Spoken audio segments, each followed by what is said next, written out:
گپ سیکھیں. حضرت آدم علیہ السلام نے ہندوستان سے پیدل چل کر 1000 حج کیا تھا. نعوذ باللہ. ہاں زکریا صاحب کو تو یہ بھی بیان کر, میرا خیال ہے دیوبند اور سہارنپور کے راستے سے گئے ہوں گے, نہیں؟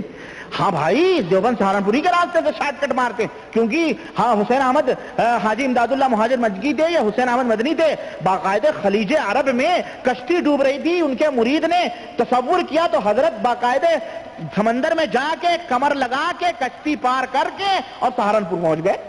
تو یہ براہ سہارنپور گئے ہوں گے دیوبند کے. اور ان سے اگر آپ پوچھے کہ خانہ کعبہ کا بانی اول کون تھا, تبلیغین کو کیا معلوم بیچارے جاہلوں کو, جب ان کے شیخ الحدیث کو نہیں معلوم ہے کہ خانہ کعبہ کو کس نے تعمیر کیا. ذرا ان سے کوئی پوچھے بانی اول حضرت ابراہیم علیہ السلام سے تھے کہ نہیں تھے؟ انہوں نے بنایا نا خانہ کعبہ کو. تو حضرت آدم کہاں طواف کرنے پہنچ گئے خانہ کعبہ کا, اور 1000 مرتبہ. اعوذ باللہ. اور سنیں, اور بہت سارے, کسی نے 60,000 حج کیے, کسی نے ہزاروں حج کیے. غیر مقلدین کے فضیلت الشیخ معراج ربانی صاحب جھوٹ بھی بولتے ہیں, گپ بھی مارتے ہیں, جبکہ اعتراض مولانا زکریا رحمۃ اللہ علیہ پر کر رہے ہیں کہ وہ گپ مارتے ہیں. گپ مولانا زکریا رحمۃ اللہ علیہ نہیں مارا, بلکہ آپ نے جھوٹ بولا ہے, آپ نے گپ مارا ہے. وہ گپ اور جھوٹ کیا ہے, یہ مولانا زکریا رحمۃ اللہ علیہ اعتراض کرتے ہوئے کہتے ہیں کہ مولانا زکریا رحمۃ اللہ لکھتے ہیں کہ آدم علیہ السلام نے پیدل ہندوستان سے 1000 حج کیے. اس کو گپ قرار دیا ہے. یہ گپ نہیں ہے, مولانا زکریا رحمۃ اللہ نے اپنی طرف سے نہیں لکھا, بلکہ کتاب کا حوالہ بھی دیا. ہم انشاءاللہ آپ کے سامنے آگے اس کا جواب بھی دیں گے. لیکن معراج ربانی صاحب نے گپ کیا مارا ہے, جیسا کہ آپ نے ویڈیو میں سنا, آخر وہ کہتے ہیں کہ فضائل اعمال میں لکھا ہے کسی نے 60,000 حج کیے, جبکہ فضائل اعمال میں کہیں نہیں. یہ معراج ربانی صاحب کا گپ اور جھوٹ ہے فضائل اعمال پر. باقی مولانا زکریا رحمۃ اللہ علیہ پر اعتراض کرتے ہوئے معراج ربانی صاحب کیا کہتے ہیں, جیسا کہ آپ نے سنا, وہ کہتے ہیں ان سے ذرا پوچھے کہ خانہ کعبہ کا بانی اول کون تھا. ہم انشاءاللہ آپ کے گھر سے پیش کریں گے, آپ کے گھر کا حوالہ ضرور دیں گے, وہ آپ کے گھر والے کیا کہتے ہیں. آگے کہتے ہیں تبلیغی کو کیا معلوم ہے جاہلوں کو, جب ان کے تبلیغی کو کیا معلوم ہے جاہلوں کو, ان کو جاہل قرار دینا تبلیغی کو. کہتے ہیں جب ان کے شیخ الحدیث کو نہیں معلوم کہ خانہ کعبہ کو کس نے تعمیر کیا. معراج ربانی صاحب مولانا زکریا رحمۃ اللہ علیہ سچ میں شیخ الحدیث ہیں, ان کو ساری باتیں معلوم تھی. آپ نے آدھی باتیں پڑھ کر سامعین کو دھوکہ دینے کی کوشش کی. ہم مولانا زکریا رحمۃ اللہ علیہ کتاب سے پڑھ کر سنائیں گے کہ ان کو کیا کیا معلوم تھا. اب یہ کہتے ہیں کہ ذرا ان سے کوئی پوچھے. معراج ربانی صاحب کہتے ہیں بانی اول ابراہیم علیہ السلام تھے. یہ کہتے ہیں بانی اول ابراہیم علیہ السلام تھے, تو آدم علیہ السلام کہاں سے طواف کرنے پہنچ گئے خانہ کعبہ کو 1000 مرتبہ. یعنی معراج ربانی صاحب کہتے ہیں کہ بانی اول جو ہیں وہ ابراہیم علیہ السلام تھے, ان کے شیخ الحدیث کو نہیں معلوم, تبلیغی جماعت والے جاہل ہیں, ان کو کیا معلوم ہوگا. معراج ربانی صاحب ہم انشاءاللہ اس سلسلے میں آپ کا گھر کا بھی حوالہ دیں گے اور دلائل بھی پیش کریں گے. اس سے پہلے ہم ذرا مولانا زکریا رحمۃ اللہ علیہ کو کیا کیا معلوم تھا, ذرا ان کی باتیں تو ہم پیش کر دیں. مولانا زکریا رحمۃ اللہ علیہ صفحہ نمبر 8 پر ایک آیت کے تحت لکھتے ہیں فائدہ بیت اللہ شریف کی سب سے پہلی بنا میں اختلاف ہے. اب دیکھیے مولانا زکریا رحمۃ اللہ علیہ کو علم ہے, لیکن معراج ربانی صاحب ایک نمبر کے جاہل شخص ہیں, کہ سب سے پہلی بنا میں اختلاف ہے کہ حضرت آدم علیہ نبینا علیہ السلام نے بنایا یا اس سے پہلے فرشتوں نے بنایا. آگے پھر لکھتے ہیں اس کے بعد حضرت ابراہیم علیہ السلام نے حضرت اسماعیل علیہ السلام کی مدد سے اس کی تعمیر کی, یعنی خانہ کعبہ کی, جس کا ذکر پہلے پارہ میں وَإِذْ يَرْفَعُ إِبْرَاهِيمُ الْقَوَاعِدَ مِنَ الْبَيْتِ وَإِسْمَاعِيلُ میں ہے. اس آیت شریفہ سے پہلی آیت میں اسی کا بیان ہے کہ اس گھر کی جگہ کا نشان ہم نے ابراہیم علیہ السلام کو بتایا تھا. اللہ جل شانہ کے حکم سے حضرت ابراہیم علیہ السلام نے اس مکان کی اثر نو تعمیر کی. ایک حدیث میں آیا, آپ دیکھیے مولانا زکریا رحمۃ اللہ علیہ کو حدیث کا بھی علم ہے. ایک حدیث میں آیا ہے کہ جب اللہ جل شانہ نے حضرت آدم علیہ السلام کو جنت سے اتارا تو ان کے ساتھ اپنا گھر بھی اتارا اور فرمایا کہ اے آدم میں تیرے ساتھ اپنا گھر اتارتا ہوں, اس کا طواف اسی طرح کیا جائے گا جس طرح میرے عرش کا طواف کیا جاتا ہے, اور اس کی طرف نماز اسی طرح پڑھی جائے گی جس طرح میرے عرش کی طرف نماز پڑھی جاتی ہے. اس کے بعد طوفان نوح کے زمانے میں یہ مکان اٹھا لیا گیا. اس کے بعد انبیاء کرام علیہ الصلوۃ والسلام اس جگہ کا طواف کرتے تھے, مکان نہ تھا. اس کے بعد حضرت ابراہیم علیہ الصلوۃ والسلام کو اللہ جل شانہ نے اس جگہ مکان بنانے کا حکم فرمایا اور جگہ کی تعین خود فرما دی. ترغیب منظری صفحہ نمبر 8 اور 9 پر یہ بحث ہے. اب آگے ذرا مولانا زکریا رحمۃ اللہ علیہ کا اور علم ذرا ہم بیان کر دیں کہ مولانا زکریا رحمۃ اللہ علیہ کو کتنا علم تھا. صفحہ نمبر 92 پر بحث کرتے ہوئے مولانا زکریا رحمۃ اللہ لکھتے ہیں, فائدہ کعبہ کی تعمیر حضرت ابراہیم علیہ الصلوۃ والسلام نے کی, یہ تو قطعی چیز ہے, قرآن پاک میں موجود ہے, قرآن پاک میں صاف موجود ہے. یہ مولانا زکریا رحمۃ اللہ لکھ رہے ہیں, ان کو یہ بھی علم ہے. اب آگے ذرا لکھتے ہیں, کعبہ کی تعمیر مورخین کے نزدیک متعدد مرتبہ ہوئی, ان میں سے بعض متفق علیہ ہیں اور بعض مختلف فیہ. اب دیکھیے مولانا زکریا رحمۃ اللہ علیہ کا علم ہے, اس کی بحث یہ ناکارہ. اب مولانا زکریا رحمۃ اللہ کیا کہہ رہے ہیں, اس کی بحث یہ ناکارہ موطا امام مالک کی عربی شرح میں تفصیل سے ذکر کر چکا ہے, جس کا اجمال یہ ہے. اچھا, یہ بحث کہاں موطا امام مالک کی جو شرح مولانا زکریا رحمۃ اللہ نے کی ہے اور جز المسالک عربی زبان میں ہے, اس کی جلد 7 ہے, صفحہ نمبر 294 پر تفصیلاً پوری بحث کر رکھی ہے, کون کون کس بات کا قائل ہے. اب مولانا زکریا رحمۃ اللہ علیہ کہتے ہیں کہ تفصیل سے ذکر کر چکا ہوں. اب چاہیے تھا کہ میراج ربانی صاحب اعتراض کرنے سے پہلے کم سے کم اور جز المسالک ہی دیکھ لیتے کہ بھائی دیکھیں بھائی لوگوں کے کیا کیا اقوال ہیں.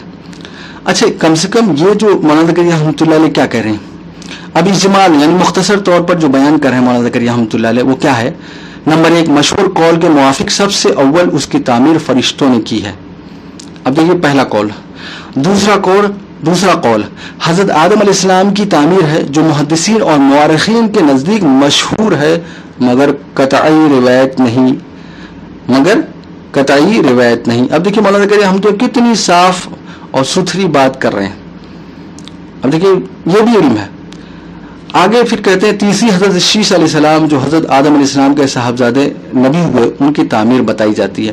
صفحہ نمبر 92-93 پر پوری بحث انہوں نے کر رکھی, جو چاہے دیکھ سکتا ہے, میں نے مختصراً ذکر کیا. اچھا, یہ تو مولانا زکریا رحمۃ اللہ علیہ نے بحث کی ہے. اب ذرا پہلے ان کے گھر کا حوالہ دیں. جیسے انہوں نے کہا نا, تبلیغی جاہلوں کیا معلوم جب ان کے شیخ الحدیث کو نہیں معلوم کہ خانہ کعبہ کا بانی کون تھا. اب ذرا میں ان کے گھر سے ذرا پیش کر دوں. ان کے بہت بڑے اسکالر ہیں, بڑے فخریہ بیان کرتے ہیں. ان کو شاہ فیصل ایوارڈ ملا تھا. صفی الرحمان مبارک پوری صاحب کو شاہ فیصل ایوارڈ ملا تھا. الرحیق المختوم سیرت کی جو مشہور کتاب ہے ان کے بقول, اس کے لکھنے کی بنیاد پر وہ جو ہے ان کو شاہ فیصل ایوارڈ ملا تھا. تو ایک کتاب ہے تاریخ مکہ مکرمہ, مرتب کرنے والے انہی کے شعبہ تحقیق و تالیف دارالسلام. اچھا, اس پر نظر ثانی جو کی ہے مولانا صفی الرحمان مبارک پوری, یہی وہ عالم ہیں جن کو شاہ فیصل ایوارڈ مل چکا ہے الرحیق المختوم لکھنے پر. مولانا زکریا رحمۃ اللہ علیہ پر اعتراض کرتے ہوئے آپ تو کہتے ہیں کہ بھائی یہ تو تبلیغی والے جاہل ہیں, ان کے شیخ الحدیث کو نہیں پتا. شیخ الحدیث کو ساری بات معلوم تھی, اسی وجہ سے انہوں نے اجمالاً بھی ذکر کی ہے اور جز المسالک میں جو عربی کے شرح موطا کی وہاں تفصیل میں بحث کر رکھی ہے. کیا ہے یہ جو کتاب ہے تاریخ مکہ مکرمہ, صفحہ نمبر 30 پر کعبہ کی تعمیر کا باب ہے. اب دیکھیے نظر ثانی صفی الرحمان مبارک پوری صاحب نے کر رکھی ہے. اب ذرا میراج ربانی صاحب ان سے کہیے, بھئی آپ کے تو بہت بڑے مشہور اسکالر گزرے ہیں, ان کے بارے میں ذرا کہہ دیجیے نعوذ باللہ من ذالک کہ یہ جاہل ہے. ٹھیک ہے, ان کو کچھ پتہ نہیں. جیسے آپ نے مولانا زکریا رحمۃ اللہ علیہ پر اعتراض کرتے ہوئے کہا ہے کعبہ ایک سے زیادہ مرتبہ بنایا گیا, یہ لکھ رہے ہیں صفحہ نمبر 30 پر. مشہور یہ ہے کہ 5 مرتبہ اس کی تعمیر ہوئی. اب دیکھیے لکھ رہے ہیں وہی مولانا زکریا ہم تو لکھ رہے ہیں, یہاں یہ بھی لکھا ہوا ہے. پہلی مرتبہ فرشتوں نے بنایا, دوسری مرتبہ آدم علیہ السلام نے بنایا, تیسری مرتبہ ابراہیم علیہ السلام نے بنایا. انہوں نے اور بھی ذکر کیا ہے, میں نے صرف جو ہے وہ پوائنٹ ذکر کیے تاکہ میراج ربانی صاحب کے سامنے ساری بات آ جائے. یہ تو میراج ربانی صاحب کی جہالت آپ کو پتہ چل گئی ہوگی کہ میں ان کے اپنے گھر کی پتہ ہوتا ہے, صرف چلتے ہیں مولانا زکریا رحمۃ اللہ علیہ پر اعتراض کرنے. اب ایک ذرا میں حدیث سنا دوں اس کے بعد پھر ایک بہت مانے جانے اسکالر کا پورا تفصیل میں فتویٰ سنا دوں گا. مجموع الزوائد ہے امام حیثمی رحمۃ اللہ علیہ، وفات 807 ہجری، جلد نمبر 3 صفحہ نمبر 288 پر عبداللہ بن عمر رضی اللہ تعالیٰ عنہ سے ایک روایت نقل کی ہے، عبداللہ بن عمر رضی اللہ تعالیٰ عنہ سے.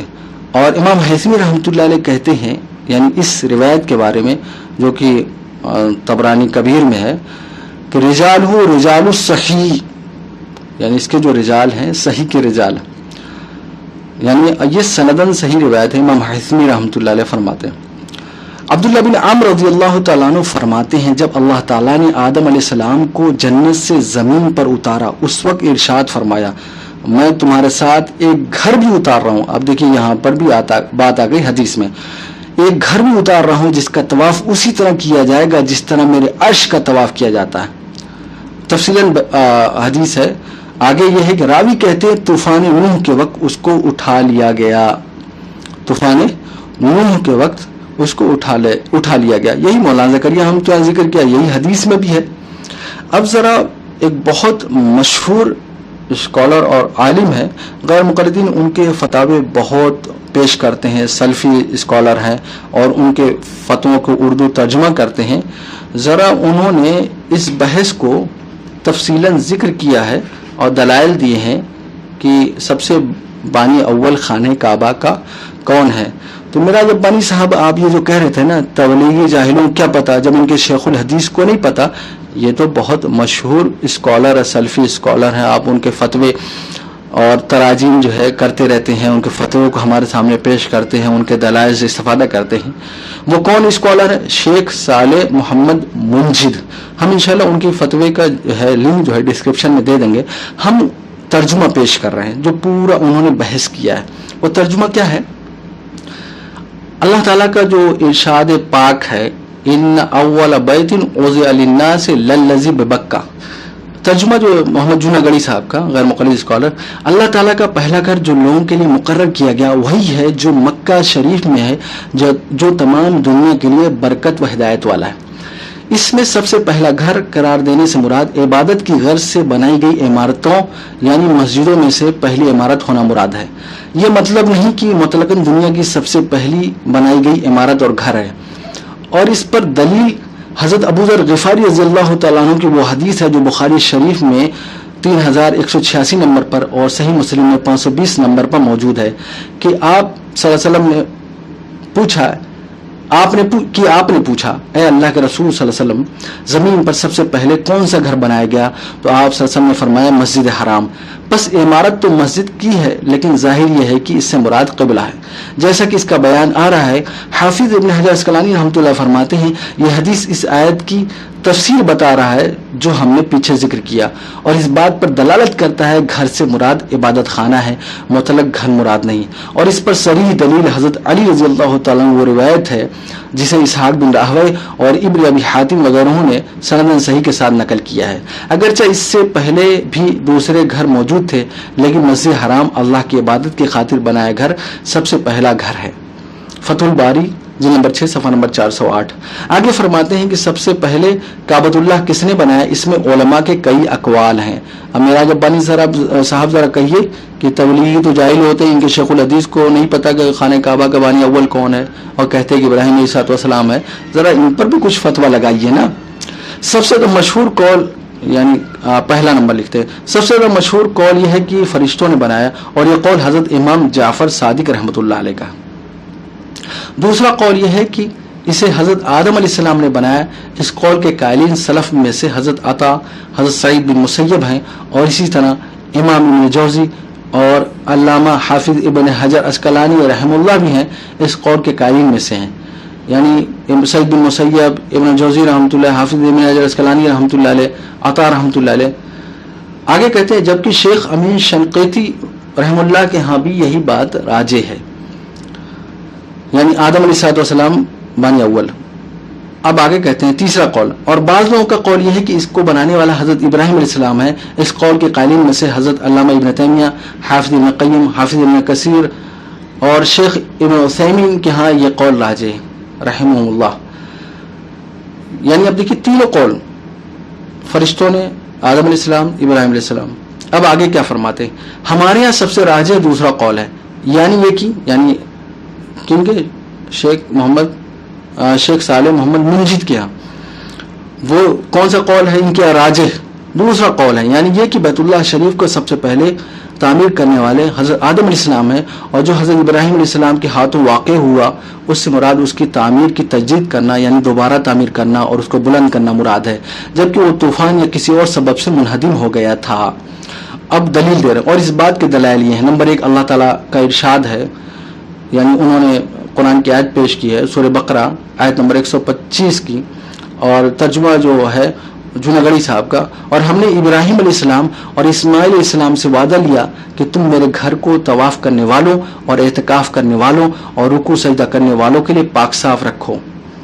اس آیت میں حضرت ابراہیم علیہ السلام اور ان کے بیٹے حضرت اسماعیل علیہ السلام سے بیت اللہ کی صفائی کا وعدہ لیا گیا، اور یہ تب ہو سکتا ہے جب وہ پہلے سے موجود ہو. استاد عبد الکریم خطیب فرماتے ہیں حضرت آدم علیہ السلام ہی اس کے بانی اور تعمیر کرنے والے ہیں، اور وہ حضرت ابراہیم علیہ السلام سے بہت ہی پہلے گزرے ہیں.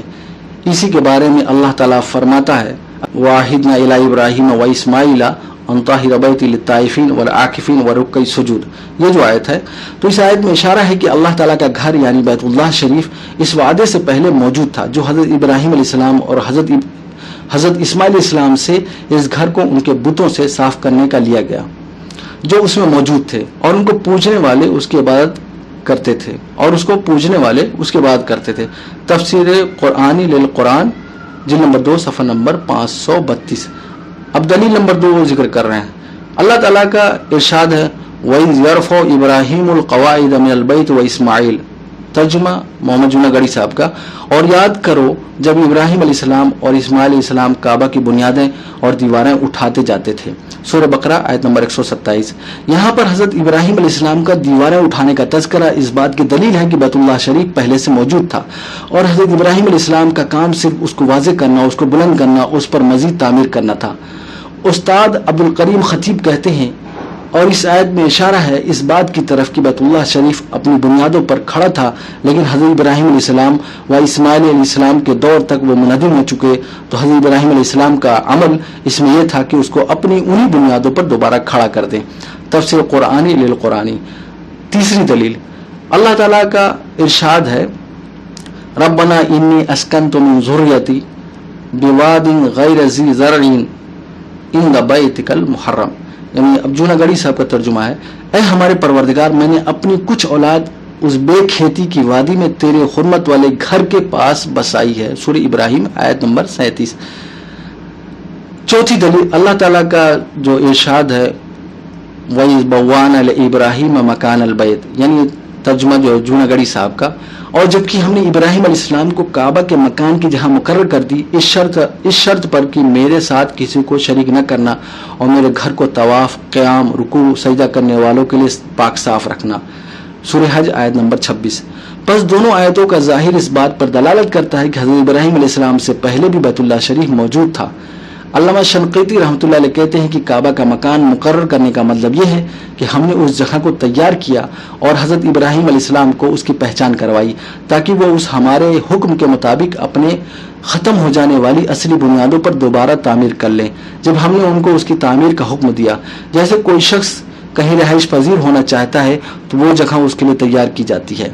بس قرآن میں جس بات کی زیادہ سے زیادہ دلیل ملتی وہ یہ کہ اللہ تعالیٰ نے حضرت ابراہیم علیہ السلام کے لیے بیت اللہ شریف کی جہاں مقرر فرمائی، یعنی ان کو اس کی پہچان کروائی گئی تاکہ اس کو اپنے یہاں پر دوبارہ تعمیر فرمائے. اور اہل علم کی ایک جماعت کا قول یہ ہے کہ سب سے پہلے اس کی تعمیر حضرت ابراہیم علیہ السلام نے کی اور اس سے پہلے بیت اللہ شریف نہیں بنایا گیا. لیکن جب حضرت ابراہیم علیہ السلام نے حضرت اسماعیل علیہ السلام اور حضرت ہاجرہ کو رضی اللہ تعالیٰ عنہ کو مکہ میں چھوڑتے ہوئے فرمایا ربنا انی اسکنت من ذریتی، یعنی یہ جو آیت ہے، یعنی اے میرے پروردگار میں نے اپنے کچھ اولاد اس بے کھیتی کی وادی میں تیرے حرمت والے گھر کے پاس، اے ہمارے پروردگار میں نے اپنی کچھ اولاد اس بے کھیتی کی وادی میں تیرے حرمت والے گھر کے پاس بسائی ہے. تو یہ اس بات کی دلیل ہے کہ بیت اللہ شریف تعمیر ہو چکا تھا لیکن اس کی عمارت گر چکی تھی، جیسا کہ یہاں پر لفظ مکان البیت یعنی بیت اللہ شریف کی جگہ بھی اس پر دلالت کرتا ہے، کیونکہ یہ اس بات پر دلالت کر رہا ہے کہ بیت اللہ شریف کی کوئی سابقہ معروف جہاں مقرر تھی۔ واللہ عالم۔ یہ پورا بیان اضواء البیان جلد نمبر 4 صفحہ نمبر 296 میں مذکور ہے۔ آگے پانچویں دلیل ذکر کرتے ہیں۔ پانچویں دلیل یہ ہے کہ کعبہ حضرت ابراہیم علیہ السلام سے پہلے کے انبیاء کرام علیہ السلام کا بھی قبلہ رہا ہے۔ ابن عادل حنبلی رحمۃ اللہ علیہ کہتے ہیں پس ذکر شدہ ان تمام اقوال سے ثابت ہوتا ہے کہ کعبہ حضرت آدم علیہ السلام کے زمانے میں موجود تھا، اور اس بات کی تائید اس سے بھی ہوتی ہے کہ نماز تمام انبیاء علیہ السلام کی شریعتوں میں لازم تھی، جیسا کہ اللہ تعالیٰ جو ہے ارشاد فرماتا ہے ترجمہ جونا گڑھی صاحب کا سورہ مریم آیت نمبر 58 میں، وہ یہ ہے کہ یہی وہ انبیاء ہیں جن پر اللہ تعالیٰ نے فضل و کرم کیا، جو اولاد آدم میں سے ہیں اور ان لوگوں کی نسل سے ہیں جنہیں ہم نے نوح علیہ السلام کے ساتھ کشتی میں چڑھا لیا تھا، اور اولاد ابراہیم و یعقوب سے اور ہماری طرف سے راہ یافتہ اور ہمارے پسندیدہ لوگوں میں سے۔ ان کے سامنے جب اللہ رحمان کی آیتوں کی تلاوت کی جاتی تھی، یہ سجدہ کرتے اور روتے گڑگڑاتے گر پڑتے تھے۔ سورہ مریم آیت نمبر 58۔ اور جب وہ اللہ تعالیٰ کے سجدہ کیا کرتے تھے تو سجدہ کرنے کے لیے کسی قبلے کا ہونا ضروری ہے۔ بس اگر حضرت شیس اور حضرت ادریس نوح علیہ السلام کا قبلہ کعبہ کے علاوہ کوئی اور جہاں مان لی جائے تو پھر اللہ تعالیٰ کی یہ ارشاد باطل ہو جائے گا کہ ان اول بیت وضع للناس للذی ببکہ، یعنی عبادت کے لیے سب سے پہلا گھر جو لوگوں کے لیے مقرر کیا گیا وہ وہی ہے جو مکہ میں ہے۔ بس یہ دلیل ہے کہ اس بات پر کہ سابقہ انبیاء کرام علیہ السلام کا قبلہ بھی کعبہ شریف ہی ہے۔ اللباب فی علوم الکتاب جلد نمبر 5 صفحہ نمبر 401۔ چھٹی دلیل، حضرت ابراہیم علیہ السلام کا کعبہ کی تعمیر سے پہلے دعا کے لیے کعبہ کا رخ کرنا اور اسے اللہ کا گھر اور حرمت والی جہاں ماننا حضرت ابن عباس رضی اللہ تعالیٰ عنہ کی مشہور حدیث ہے جو بخاری شریف 3184 نمبر پر ہے۔ ابن عباس رضی اللہ تعالیٰ عنہ روایت کرتے ہیں کہ عورتوں نے سب سے پہلے اظہار بند بنانا اسماعیل علیہ السلام کی ماں سے سیکھا۔ انہوں نے اظہار بند بنایا تاکہ اپنے نشانات کو سارا سے چھپائے، پھر انہیں اور ان کے لڑکے اسماعیل علیہ السلام کو ابراہیم علیہ السلام لے کر آئے اور وہ انہیں دودھ پلاتی تھی، تو ان دونوں کو مسجد کے اوپری حصے میں زمزم کے پاس کعبہ قریب ایک درخت کے پاس بیٹھا دیا، اور اس وقت مکہ میں نہ تو آدمی تھا نہ پانی۔ ابراہیم علیہ السلام نے انہیں وہاں بیٹھا دیا اور ان کے پاس ایک چمڑے کے تھیلے میں کھجور اور مشکیزہ میں پانی رکھ دیا۔ اس کے بعد حضرت ابراہیم علیہ السلام لوٹ کر چلے تو اسماعیل علیہ السلام کی والدہ نے ان کے پیچھے دوڑ کر کہا، اے ابراہیم علیہ السلام کہاں جا رہے ہو، اور ہمیں ایسے جنگل میں جہاں نہ کوئی آدمی ہے نہ کچھ کسی کے سہارے چھوڑے جا رہے ہو؟ اسماعیل علیہ السلام کی والدہ نے یہ چند مرتبہ کہا، مگر حضرت ابراہیم علیہ السلام اور کی طرف مڑ کر بھی نہ دیکھا۔ اسماعیل علیہ السلام کی والدہ نے کہا، کیا اللہ تعالیٰ نے آپ کو اس کا حکم دیا ہے؟ انہوں نے کہا ہاں۔ ہاجرہ نے کہا، تو اب اللہ تعالیٰ بھی ہم کو برباد نہیں کرے گا۔ پھر وہ واپس چلی آئیں اور ابراہیم علیہ السلام چلے گئے، حتیٰ کہ وہ ثنیہ کے پاس پہنچے جہاں سے وہ لوگ انہیں دیکھ نہ سکتے تھے، تو انہوں نے اپنا منہ کعبہ کی طرف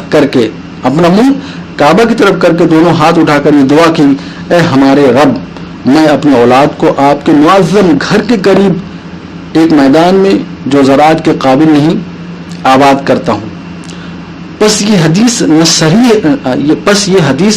صحیح ہے اس بات کی کہ حضرت ابراہیم علیہ السلام کی دعا کرنا کعبہ کی تعمیر سے پہلے کی بات ہے، اور ان لوگوں کے خلاف ہے جو سمجھتے ہیں کہ انہوں نے کعبہ تعمیر کرنے کے بعد دعا کی، جیسا کہ حافظ ابن کثیر رحمۃ اللہ نے بات کہی ہے۔ ساتویں دلیل، فرشتے کا حضرت اسماعیل علیہ السلام کی والدہ کو بیت اللہ شریف کا مقام بتانا اور یہ کہ اس کو ان کے شوہر اور ان کے بیٹے تعمیر کریں گے۔ حضرت ابن عباس رضی اللہ تعالیٰ عنہ فرماتے ہیں کہ رسول اللہ صلی اللہ علیہ وسلم نے فرمایا کہ اللہ اسماعیل کی والدہ پر رحم فرمائے، اگر وہ زمزم کو روکتی نہیں بلکہ چھوڑ دیتی، یا فرمایا چلو چلو بھر بھر کے نہ ڈالتی تو زمزم ایک جاری رہنے والا چشمہ ہوتا۔ پھر فرمایا کہ انہوں نے پانی پیا اور بچے کو پلایا۔ پھر ان سے فرشتے نے کہا کہ تم اپنی ہلاکت کا اندیشہ نہ کرو، کیونکہ یہاں بیت اللہ ہے جسے یہ لڑکا اور اس کے والد تعمیر کریں گے، اور اللہ تعالیٰ اپنے بندے کو ہلاک و برباد نہیں کرتا۔ اس وقت بیت اللہ زمین سے ٹیلا کی طرح اونچا تھا، سیلاب آتے تھے تو اس کے دائیں بائیں کٹ جاتے تھے۔ صحیح بخاری حدیث نمبر 3184۔ آخر میں شیخ صالح منجد کہتے ہیں، بس خلاصہ یہ ہے کہ ہمارے نزدیک راجح یہ ہے کعبہ شریف کے بانی حضرت آدم علیہ السلام ہیں، اور یہ مسئلہ قطعیات میں سے نہیں ہے، بلکہ اس مسئلے میں موجود اقوال قابل تحمل ہیں اور اس پر کسی عمل کا دار و مدار بھی نہیں ہے۔ بس ہماری رائے یہ ہے کہ اس میں زیادہ گفتگو کرنے کی ضرورت نہیں اور نہ اس میں جھگڑے اور بحث و مباحثہ کرنے چاہیے. اب دیکھیے پوری بحث میں بہت مشہور اسکالر ہیں شیخ صالح محمد منجد, انہوں نے دلائل سے ثابت کیا ہے اور ان کے ہاں راجح قول یہی ہے خانہ کعبہ کے بانی اول حضرت آدم علیہ السلام ہے. معراج ربانی صاحب اب ذرا ان کے اوپر تو فتویٰ کچھ لگا دیں. کیا یہ بھی جو ہے نعوذ باللہ من ذالک, جیسا کہ آپ نے تبلیغی جماعت کے بارے میں کہا کہ تبلیغی جماعت والے تو جاہل ہی ہیں اور جب ان کے شیخ الحدیث کو نہیں پتا کہ بانی اول کون تھا. آئیے ہم نے تو آپ کے سامنے آپ کے گھر کا حوالہ پیش کیا, اس کتاب کا نظر ثانی کرنے والے کون ہیں؟ صفی الرحمان مبارک پوری صاحب. پھر ہم نے حدیث پیش کی اور پھر وہ دلائل جو یعنی شیخ صالح محمد منجی صاحب نے اپنی سائٹ پر جو اپنی فتوی کی سائٹ پر پورے دلائل دی ہیں اس کا اردو ترجمہ ہم نے آپ کے سامنے پیش کیا ہے. باقی یہ ہے کہ آئیے اب آتے ہیں کہ ذرا جو آدم علیہ الصلوۃ والسلام نے 1000 حج کیے اس پر ذرا بات کر لیتے ہیں. آئیے اگلے اعتراض کی طرف. مولانا زکریا رحمۃ اللہ نے جو یہ نقل کیا ہے کہ آدم علیہ الصلوۃ والسلام نے ہندوستان سے پیدل 1000 حج کیے, اس پر معراج ربانی صاحب اعتراض کرتے ہوئے اس کو گپ بھی قرار دے رہے ہیں اور ساتھ میں یہ کہتے ہیں مولانا زکریا رحمۃ اللہ علیہ کو یہ بھی بیان کر دینا چاہیے تھا, شاید یہ دیوبند سہارنپور کے راستے سے گئے ہوں گے. مولانا زکریا رحمۃ اللہ علیہ نے اس کو اپنی طرف سے نہیں لکھا بلکہ ترغیب کے حوالے سے لکھا ہے. آئیے ذرا دیکھتے ہیں اس روایت کے بارے میں.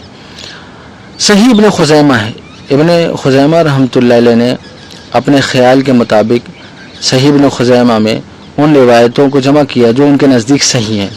جلد نمبر 3 صفحہ نمبر 642 پر حدیث نمبر 2792 پر اس روایت کو نقل کیا ہے جو کہ معراج ربانی صاحب کے بقول گپ ہے. آئیے ذرا دیکھتے ہیں. باب جو باندھا ہے ابن خزیمہ رحمۃ اللہ وہ کیا ہے؟ حضرت آدم علیہ السلام کے کیے ہوئے حجوں کی تعداد.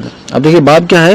حضرت آدم علیہ السلام کے کیے ہوئے حجوں کی تعداد اور ان کے حج کا طریقہ, بشرطے کہ یہ روایت مستند ہو, کیونکہ قاسم بن عبد الرحمن نامی راوی کے بارے میں یہ ہے قاسم بن عبد الرحمن نامی راوی کے بارے میں میرے ذہن میں کچھ الجھن ہے. یہ ابن خزیمہ رحمۃ اللہ باب باندھتے ہیں. اچھا یہ اردو ترجمہ سے میں پیش کر رہا ہوں, صحیح ابن خزیمہ کا جو اردو ترجمہ اس سے پیش کر رہا ہوں. باب ایک مرتبہ پھر سن لیجئے.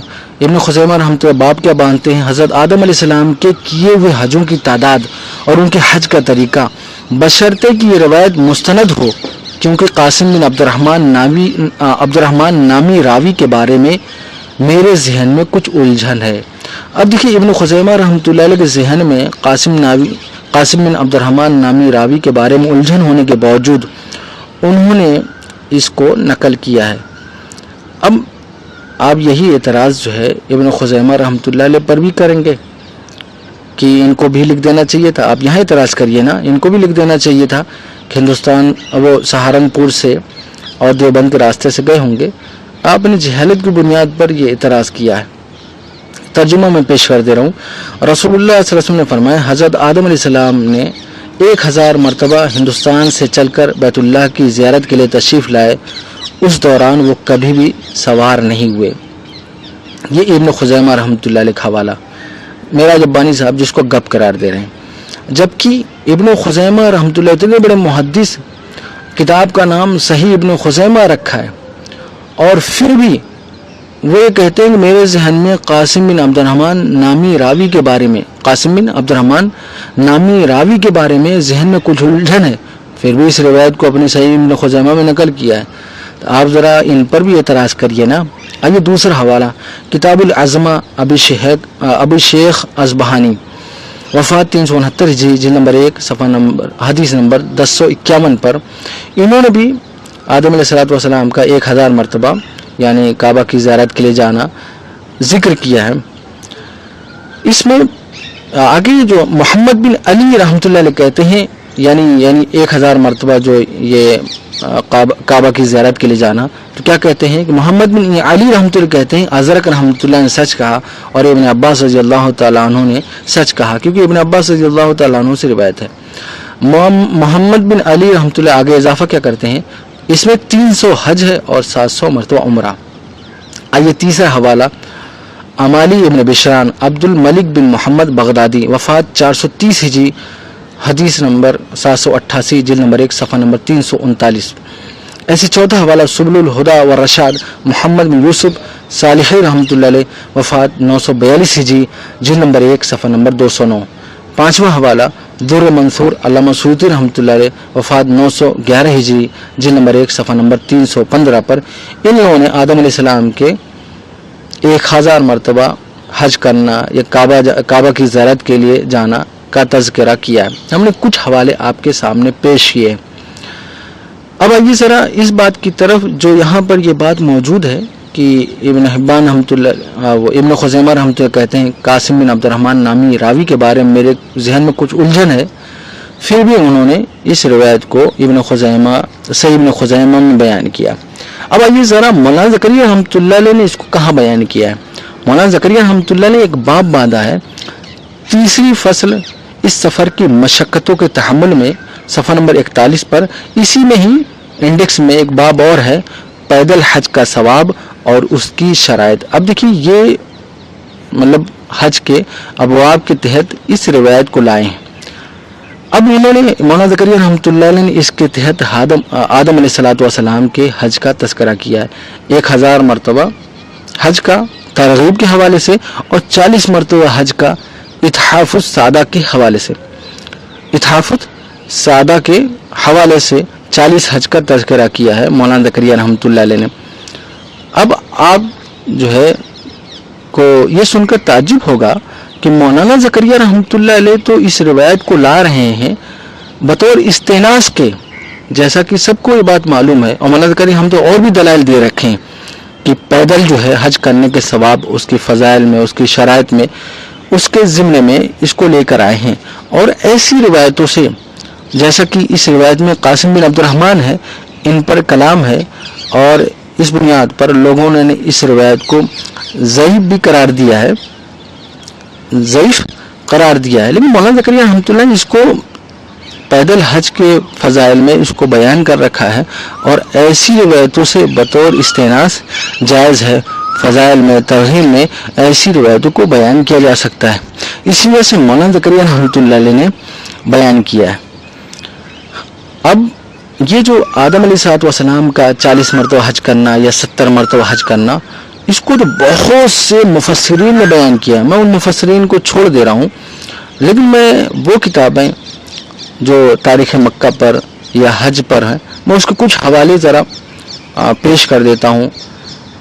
پہلا حوالہ القرا لقاصد ام القرا محب الدین تبری رحمۃ اللہ وفات 694 ہجری صفحہ نمبر 45 پر انہوں نے بھی باب باندھا ہے پیدل حج کی فضیلت کے باب میں. انہوں نے بھی آدم علیہ الصلوۃ والسلام کے حج کا تذکرہ کیا ہے اور وہاں پر انہوں نے پیدل 40 حج کا تذکرہ کیا. دوسرا حوالہ یہ بھی حجی پر کتاب ہے ہدایت السالک عبد العزیز بن محمد کنانی رحمۃ اللہ علیہ وفات 767 ہجری جلد نمبر 1 صفحہ نمبر 154 پر پیدل اور سوار ہو کر حج کے باب میں آدم علیہ الصلوۃ والسلام کے حج کا تذکرہ کیا. انہوں نے 40 حج کا اور 70 دونوں کو بیان کیا ہے. تیسرا حوالہ ابن جوزی رحمۃ اللہ علیہ تو بہت مشہور اسکالر ہے، مسیر الغرام کتاب ہے وفات 597 ہجری جلد نمبر 1 صفحہ نمبر 373 پر آدم علیہ الصلوۃ والسلام کے 40 حج کا تذکرہ کیا. چوتھا حوالہ بحر عمیق بہت تفصیلاً حج کے اوپر کتاب ہے تاریخ مکہ پر مدینہ پر ابن ضیاء مکی رحمۃ اللہ علیہ وفات 854 ہجری صفحہ نمبر 103 پر 40 حج اور 70 حج کا آدم علیہ السلام کا تذکرہ کیا. پانچواں حوالہ التشفیق الی بیت عتیق محمد بن محب الدین تبری رحمۃ اللہ علیہ وفات 695 ہجری صفحہ نمبر 20 پر 70 حج کا ہندوستان سے پیدل چل کر آدم علیہ السلام کا تذکرہ کیا. آئیے ذرا یہ جو 70 حج اور 40 حج کا جو تذکرہ میں نے کچھ کتابوں سے بیان کیا ہے، آئیے ذرا جہاں پر ان کی سند ہے اس کا کچھ حوالہ دیتے ہیں. اخبار مکہ ہے، بہت مشہور کتاب ہے علامہ ازرقی رحمۃ اللہ علیہ کی، سلف کے بہت مشہور اسکالر ہیں، وفات 250 ہجری جلد نمبر 1 صفحہ نمبر 45 پر اخبار مکہ میں آدم علیہ السلام کا سند کے ساتھ 70 مرتبہ حج کرنا آدم علیہ السلام کا تذکرہ ہے. دوسرا حوالہ جہاں پر 40 حج کا تذکرہ ہے وہ ہے شعب الایمان امام بہقی رحمۃ اللہ علیہ کی وفات 458 ہجری جلد نمبر 5 صفحہ نمبر 450 پر حدیث نمبر 3702 پر 40 حج کا آدم علیہ السلام کا تذکرہ انہوں نے کیا سند کے ساتھ. ایسے ہی تاریخ دمشق ابن عساکر میں کئی سند سے آدم علیہ السلام کا 40 حج کا انہوں نے تذکرہ کیا ہے. تاریخ دمشق ابن عساکر وفات 571 ہجری جلد نمبر 7 صفحہ نمبر 422. ایسے ہی نواں حوالہ جو ہے تاریخ طبری محمد بن جریر طبری رحمۃ اللہ علیہ بہت مشہور عالم ہے, وفات 310 ہجری جلد نمبر 1 صفحہ نمبر 125 پر سند کے ساتھ انہوں نے آدم علیہ السلام کے 40 حج کا تذکرہ لے کر آئے ہیں آدم علیہ السلام کا سند کے ساتھ.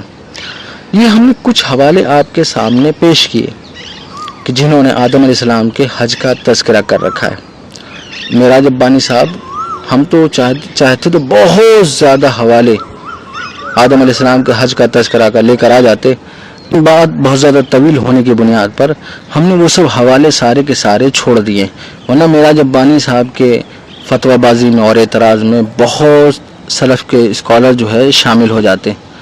باقی انہوں نے حاجی امداد اللہ مکی رحمۃ اللہ علیہ نے کشتی کے حوالے سے جو اعتراض کیا ہے, ہم انشاءاللہ اس کا جواب کا لنک جو ہے ڈسکرپشن میں دے دیں گے.